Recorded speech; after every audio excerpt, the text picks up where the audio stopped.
gabi!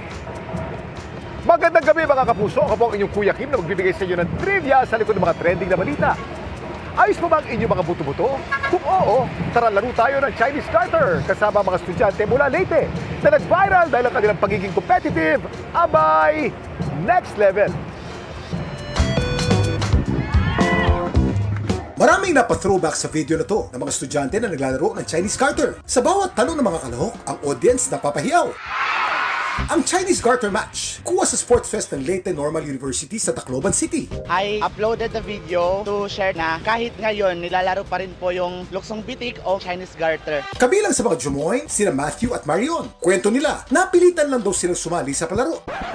Pwede nga. It was accidental. Every tribo po kasi has to have a representative. If hindi po magkaroon ng representative yung isang tribo, maliligwak po yung isang tribo. Nag-decide kaming dalawa since we both have experience. Nag-start po ako mag-play ng Chinese Garter noong grade 4 po ako. I started playing when I was kindergarten. Pero dahil habang pataas ng pataas ang Garter, pahirap din ang pahirap ang pagtalon. Ang kanila raw naging technique. Pinipicture out ko muna kung gaano kataas yung garter. Mini-make sure ko lang po na safe yung aking landing. Effective kaya ang kanilang strategy?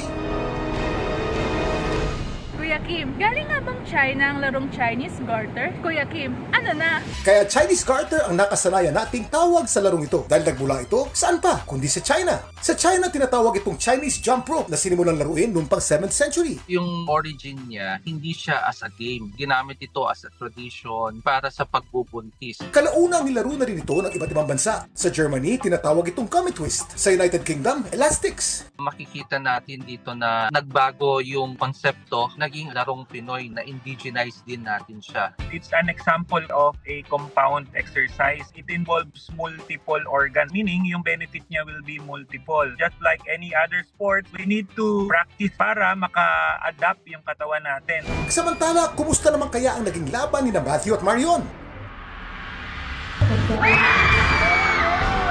Thankfully po is nanalo kami dahil we have a magaling na mother which is si Matthew po.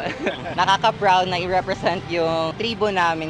Okay, sarap talagang balikan ng mga laro ng ating kabataan. Ito po si Kuya Kim at sagot ko kayo 24 oras.